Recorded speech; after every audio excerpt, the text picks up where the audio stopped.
Welcome to my channel.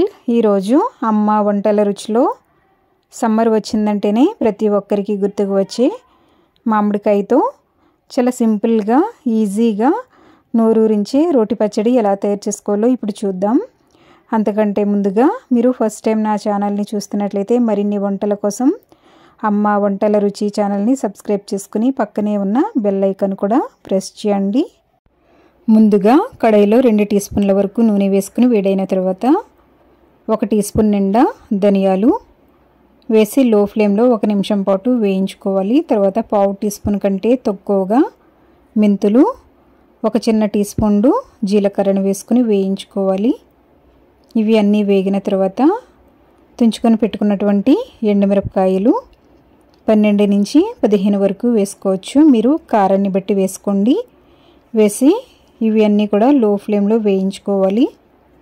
ఇలా వేగిన తర్వాత స్టవ్ ఆఫ్ చేసుకుని చల్లారిన తర్వాత రోట్లో వేసుకుని దంచుకుందాం। ఇవి అన్నీ కూడా ఒకేసారి వేసేస్తున్నాను, చాలా కొద్దిగానే ఉన్నాయి కాబట్టి వేసి వీటిని కొంచెం కచ్చాపచ్చాగా దంచుకోవాలి। ఇలా దంచుకున్న తర్వాత తొక్కుతో పాటుగా ముక్కలుగా కట్ చేసుకున్నటువంటి మామిడికాయ ముక్కలు మెజరింగ్ కప్పుతో 1.5 కప్పు తీసుకున్నాను। ఇలా అన్నీ ఒకేసారి కాకుండా కొంచెం కొంచెంగా వేసుకుంటూ మరీ మెత్తగా కాకుండా కచ్చాపచ్చాగా దంచుకోవాలి। ఇలా దంచుకునేటప్పుడు కళ్ళుప్పు కానీ లేదా పింక్ సాల్ట్ కానీ కొద్ది కొద్దిగా వేసుకుంటూ దంచుకోవాలి। ఇలా చేయడం వల్ల తొందరగా నలుగుతుంది। ఈ విధంగా కొలుచుకొని పెట్టుకున్నటువంటి మామిడికాయలు మొత్తం కొంచెం కొంచెంగా వేసుకుంటూ దంచుకోవాలి। ఇప్పుడు ఇందులో 5-6 వెల్లుల్లి రెబ్బలను కూడా వేసుకుని వీటిని కూడా దంచుకోవాలి। ఇలా పచ్చగా రుబ్బుకున్న తర్వాత దీనిని ఒక ప్లేట్లోకి తీసుకుందాం। ఈ టైంలో మీరు ఉప్పు సరిపోయిందో లేదో చెక్ చేసుకుని కూడా ఉప్పును అడ్జస్ట్ చేసుకోవచ్చు। ఈ సమ్మర్లో మీరు కూడా ఇలా మామిడికాయ రోటి పచ్చడి చేసుకోండి, చాలా టేస్టీగా వస్తుంది ఈ పద్ధతిలో చేసుకున్నట్లయితే।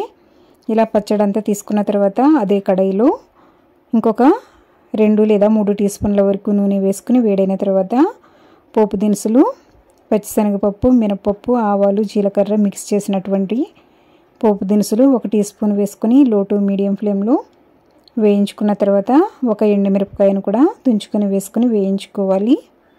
ఇవి అన్నీ కూడా వేగిన తర్వాత కొద్దిగా కరివేపాకును వేసుకొని వేయించుకున్న తర్వాత స్టవ్ ఆఫ్ చేసుకోండి।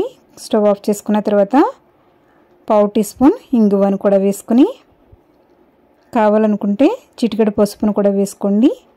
ఇప్పుడు స్టవ్ కట్టేసిన తర్వాత ఇది కొంచెం వేడి ఉండగానే మనం రుబ్బుకున్నటువంటి మామిడికాయ రోటి పచ్చడిని ఇందులో వేసుకుని ఒకసారి అంతా బాగా కలుపుకున్నట్లయితే ఎంతో రుచికరమైన మామిడికాయ రోటి పచ్చడి రెడీ అయ్యింది।